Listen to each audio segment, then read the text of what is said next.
حضرت امیر المومنین کو اسلامی حاکم، امام اور ولی کی حیثیت سے پیش کیے جانے سے پوری تاریخ کو تمام مسلمانوں کو یہ جان لینا چاہیے کہ اسلامی حاکم کو اس سمت میں قدم بڑھانے والا اور اس مکتب سے تعلق رکھنے والا اور اس نمونہ عمل سے شباہت رکھنے والا ہونا چاہیے۔ حسان بن ثابت کے مذکورہ اشعار بھی اس بات پر بہترین گواہ ہیں کہ جن میں بلند مضامین اور واضح الفاظ میں خلافت کے مسئلے کو بیان کیا گیا ہے، جن کی بنا پر ہر مسئلہ کافی واضح ہے کہ پیغمبر اکرم نے حضرت علی علیہ السلام کو غدیر خم میں خلافت پر منسوب کیا اور ان کے بارے میں فرمایا من کنت مولا فہذا علی مولا۔ تھوڑی ہی دیر میں یہ خبر عام ہو گئی۔ نعمان بن حارث فہری جو کہ منافقوں میں سے تھا، پیغمبر اکرم صلی اللہ علیہ وآلہ وسلم کی خدمت میں حاضر ہو کر عرض کرتا ہے، آپ نے ہمیں حکم دیا کہ خدا کی وحدانیت اور آپ کی رسالت کی گواہی دیں۔ ہم نے گواہی دی، لیکن آپ اس پر بھی راضی نہ ہوئے یہاں تک کہ آپ نے حضرت علی علیہ السلام کی طرف سے اشارہ کر کے کہا، اس جوان کو اپنی جانشینی پر منسوب کر دیا اور کہا کہ من کنت مولا فہذا علی مولا۔ کیا یہ کام اپنی طرف سے کیا ہے یا خدا کی طرف سے ہے؟ پیغمبر اکرم صلی اللہ علیہ وآلہ وسلم نے فرمایا، اس خدا کی قسم جس کے علاوہ کوئی خدا نہیں، یہ کام میں نے خدا کی طرف سے انجام دیا ہے۔ نعمان بن حارث نے اپنا منہ پھیر لیا اور کہا، خداوند اگر یہ کام حق ہے اور تیری طرف سے ہے تو مجھ پر آسمان سے پتھر برسا۔ اچانک آسمان سے ایک پتھر آیا اور اس کے سر پر لگا، جس سے وہ وہیں ہلاک ہو گیا۔ اس موقع پر سائل بعذاب واقع نازل ہوئی۔ مذکورہ روایات کی طرح مجمع البیان میں بھی یہ روایت ابو القاسم حسقانی سے نقل ہوئی ہے، اور اسی مضمون کی روایت بہت سے اہل سنت مفسرین اور راویان حدیث نے مختصر سے اختلاف کے ساتھ نقل کی ہے۔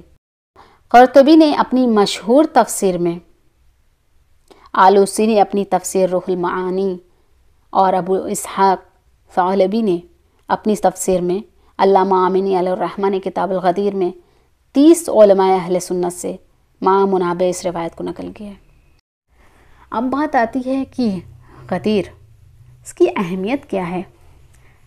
یا یوں کہیں عید غدیر کی اہمیت کیا ہے؟ بلا شبہ غدیر کے دن کی اہمیت بہت زیادہ ہے، اور اسلامی روایتوں میں وارد ہوا ہے کہ اس دن کی عظمت عید فطر اور عید الاضحیٰ سے بھی زیادہ ہے، لیکن اس کا مطلب یہ نہیں کہ اس سے اسلام کی ان دو عظیم عیدوں کی اہمیت کم ہوتی ہے۔ اسلامی روایتوں کے مطابق سے زیادہ باعظمت اس عید کی اہمیت ہے۔ سب سے زیادہ باعظمت اس عید کی اہمیت اسی میں ہے کہ اس سے ولایت کا مفہوم جڑا ہوا ہے۔ شاید یہ کہا جا سکتا ہے کہ پیغمبر اسلام صلی اللہ علیہ وآلہ وسلم نے، انبیاء الہی اور تمام عظیم رہنماؤں نے جو جد و جہد کی ہے، اس کا مقصد الہی ولایت کا قیام تھا۔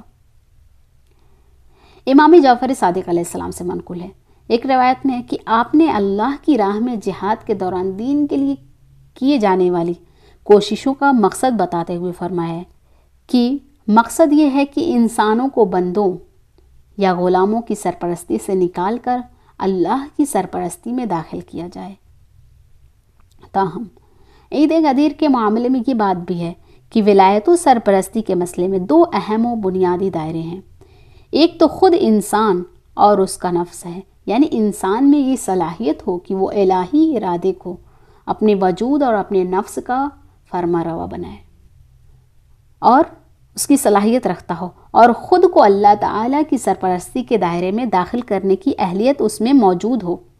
یہ دراصل وہ اولین اور بنیادی قدم ہے کہ جس کو نظر انداز کر دیا گیا ہے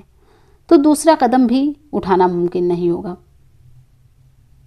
دوسرا قدم یہ ہے کہ وہ اپنی زندگی کو اللہ کی سرپرستی کے سائے تلے لے آئے، یعنی سماج اللہ کی ولایت و سرپرستی میں آگے بڑھے، اور کسی بھی طرح کی دوسری ولایت اور لگاؤ، مال و دولت، قوم و قبیلے، طاقت، آداب و رسومات اور غلط رسومات سے لگاؤ اللہ کی ولایت کے راستے کی رکاوٹ نہ بنے، اور نہ ہی اللہ کی ولایت اور سرپرستی کے سامنے ان چیزوں کو کسی طرح کی اہمیت دی جائے۔ عید غدیر کے دن جس ہستی کا تعارف کرایا گیا ہے یعنی مولائے متقیان حضرت امیر المومنین علیہ السلام ولایت کے دونوں دائروں اور شیعوں میں ایک مثالیہ اور منفرد شخصیت ہے، اپنے نفس پر قابو اور اس پر لگام کسنے کے معاملے میں بھی، کہ جو ایک بنیادی عنصر ہے، اور الہی ولایت کے لیے مثالیہ اور نمونہ عمل پیش کرنے کے معاملے میں بھی انہوں نے تاریخ میں ایسی مثالیں پیش کیں کہ الہی ولایت کی معرفت حاصل کرنے والے ہر شخص کے لیے ان کی کارکردگی ایک کامل نمونہ ہے، جیسے کہ مثال غدیر کا واقعہ اور پیغمبر اکرم صلی اللہ علیہ وآلہ وسلم کی جانب سے امیر المومنین علیہ السلام کا ولی امر اور اسلامی امت کے سرپرست کے طور پر تعین بہت بڑا اور معانی خیز واقعہ ہے۔ یہ دراصل سماج کے نظام و نسق میں پیغمبر اکرم صلی اللہ علیہ وآلہ وسلم کی جانب سے کردار ادا کرنا ہے۔ 18 ذی الحجہ سن 10 ہجری قمری کو رونما ہونے والے اس واقعے کے معنی یہ ہے کہ اسلام سماج کی نظم و نسق اور انتظام کو اہمیت دیتا ہے۔ ایسا نہیں ہے کہ حکومت کا پہلو اسلامی نظام اور اسلامی سماج میں یوں ہی چھوڑ دیا گیا ہے اور اسے نظر انداز کر دیا گیا ہے۔ اس کی وجہ بھی یہ ہے کہ کسی بھی سماج کا نظم و نسق سماجی اور امور میں سب سے زیادہ مؤثر عنصر ہوتا ہے۔ امیر المومنین کا تعین بھی کہ جو اصحاب پیغمبر میں تقوی و پرہیزگاری، علم و معرفت، شجاع و دلیری، قربانی و ایثار اور عدل و انصاف کے مظہر ہیں، اس سے واضح ہوتا ہے کہ نظم و نسق کے شعبے میں اسلام کی نظر میں جو چیزیں اہم ہیں وہ یہی ہیں۔ جو لوگ حضرت امیر المومنین حضرت علی علیہ السلام کو خلیفہ بلا فصل نہیں بھی مانتے، انہیں بھی آپ کے علم و زہد و تقوی و شجاعت میں کسی قسم کا کوئی شک نہیں، کوئی شبہ نہیں ہے۔ اس پر تمام مسلمان اور حضرت امیر المومنین کو پہچاننے والوں کا اتفاق ہے۔ اس سے ثابت ہوتا ہے کہ اسلامی سماج کو اسلام اور پیغمبر اسلام صلی اللہ علیہ وآلہ وسلم کی نظر میں اپنے مطلوبہ ہدف کے طور پر کسی قسم کے نظم و نسق اور حکومت و انتظامیہ کے لیے کوشش کرنا چاہیے۔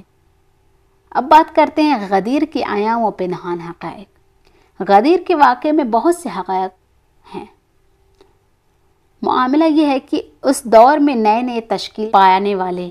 اسلامی سماج میں جس کی تشکیل کو تقریباً 10 برس کا عرصہ گزرا تھا، نبی اکرم صلی اللہ علیہ وآلہ وسلم نے حکومت اور امامت کے معاملے کو اس کے وسیع مفہوم و معانی کے ساتھ طے کرنا چاہا اور حج سے واپسی غدیر خم میں امیر المومنین کو اپنا جانشین معین کرنا تھا۔ اس پورے عمل کی یہی ظاہری صورتحال بھی کافی اہمیت کی حامل ہے اور کسی بھی انقلابی سماج کی اہل تحقیق اور اہل فکر و نظر حضرات کے لیے یہ الہی تدبیر ہے۔ لیکن اس ظاہری صورت کے پیچھے بہت بڑے حقائق بھی پوشیدہ ہیں کہ اگر اسلامی امت اور اسلامی سماج ان نقاط پر توجہ دے تو زندگی کی راہ و روش واضح ہو جائے گی۔ بنیادی طور پر اگر غدیر کے معاملے میں تمام مسلمان چاہے وہ شیعہ ہوں کہ جو اس مسئلے کو امامت و ولایت کا معاملہ سمجھتے ہیں اور چاہے غیر شیعہ ہوں کہ جو اصل واقعے کو قبول کرتے ہیں لیکن اس سے امامت و ولایت کا مفہوم اخذ نہیں کرتے، ان نکات پر زیادہ توجہ جو غدیر کے واقعے میں چھپا ہوا ہے تو مسلمانوں کے مفادات اور مصلحتوں پر اس کے بہت سے مثبت اثرات مرتب ہوں گے۔ ایک اہم نقطہ یہ ہے کہ امیر المومنین علی علیہ السلام کو پیش کرنے اور حکومت کے لیے ان کے تعین سے حکومت کے معیار اور اقتدار واضح ہو گئے۔ پیغمبر اسلام صلی اللہ علیہ وآلہ وسلم نے غدیر کے واقعے میں ایسی شخصیت کو مسلمانوں اور تاریخ کے سامنے پیش کیا جس میں اسلامی اقدار اپنی مکمل صورت میں جلوہ افروز تھی،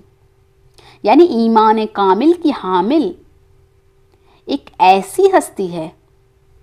جس میں تقوی و پرہیزگاری، دین کی راہ میں جذبہ قربانی، دنیاوی چمک دمک سے بے رغبتی اپنی کامل ترین شکل میں موجود تھی اور جسے تمام اسلامی میدانوں، خطروں کے وقت، علم و دانش، قضاوت اور اس جیسی دیگر شعبوں میں آزمایا جا چکا تھا۔ یعنی حضرت امیر المومنین کو اسلامی حاکم، امام اور ولی کی حیثیت سے پیش کیے جانے سے پوری تاریخ کو تمام مسلمانوں کو یہ جان لینا چاہیے کہ اسلامی حاکم کو سمت میں قدم بڑھانے والا اور اس مکتب سے تعلق رکھنے والا اور اس نمونہ عمل سے شباہت رکھنے والا ہونا چاہیے۔ اس طرح اسلامی تاریخ میں جو لوگ محروم ہیں، جن میں اسلامی تدبیر، اسلامی عمل، اسلامی جہاد، سخاوت و کے بندوں کے سامنے تواضع اور خصوصیات جن کے امیر المومنین حامل تھے، غدیر خم کے واقعے سے ایک اور بات جو سمجھ میں آتی ہے وہ یہ کہ امیر المومنین علیہ السلام نے خلافت کے شروعاتی چند برسوں میں یہ واضح کر دیا کہ ان کی نظر میں ترجیح الہی اور اسلامی عدل و انصاف کا قیام ہے، یعنی انصاف، یعنی اس مقصد کی تکمیل جسے قرآن مجید نے انبیاء کی بعثت، آسمانی کتابوں اور شریعتوں کے نزول کی وجہ قرار دے دی ہے۔ الہی عدل و انصاف کو قائم رکھنا،